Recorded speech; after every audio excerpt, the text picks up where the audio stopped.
मित्रों नमस्कार। भारत माता की जय। वंदे भारत। इनकार की बहुत बड़ी शक्ति है, मना करना भी एक बहुत बड़ी ताकत है। यदि आप किसी को मना करते हैं तो आप स्वयं में एक ऊर्जा महसूस करते हैं। बी आर चोपड़ा ने जब राही मासूम रजा, जो प्रतिष्ठित लेखक है, पीएचडी धारक हैं, प्रोफेसर थे, उनको महाभारत लिखने के लिए आग्रह किया, शुरू में तो उन्होंने मना कर दिया, लेकिन जब प्रेस में यह छप गया कि बी आर चोपड़ा अपनी महाभारत के लिए राही मासूम रजा से लिखवा रहे हैं, उसके संवाद और पटकथा, तो पत्रों की अंबार बी आर चोपड़ा के यहाँ लग गई और उन सभी पत्रों को ले जाकर राही मासूम रजा को बताया। उसमें विरोध था कि राही मासूम रजा कैसे लिख सकते हैं महाभारत।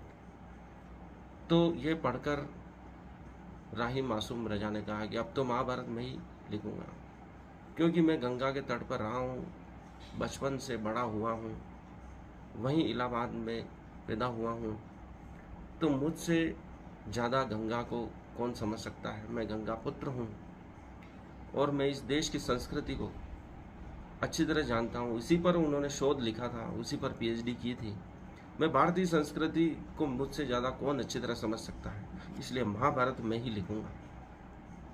उसे इनकार से ऐसे संवाद प्रस्फुटित हुए, उत्पन्न हुए, जो सदियों तक याद रखे जाएंगे। ये पृथ्वी रहेगी जब तक महाभारत के संवादों को दोहराया जाएगा, उस पटकथा को याद रखा जाएगा कि कैसे उन्होंने उस सकुशल तरीके से महाभारत के संवादों को गूथा, जो मनुष्य की आत्मा में प्रवेश कर गया और ऐसा उत्साह जगाता है, रोमांच खड़े कर देता है, रोम रोम खड़े कर देता है।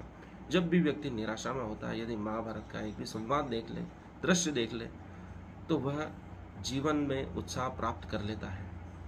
इसी प्रकार मानव मस्तिष्क जरूरी चीज़ों को ही याद रखता है, पढ़ता है। हम पढ़ते हैं तो भी उसमें जरूरी चीज़ें ढूंढते हैं। यह मस्तिष्क की प्रवृत्ति है कि वह जरूरी चीज़ों को ही याद रखता है।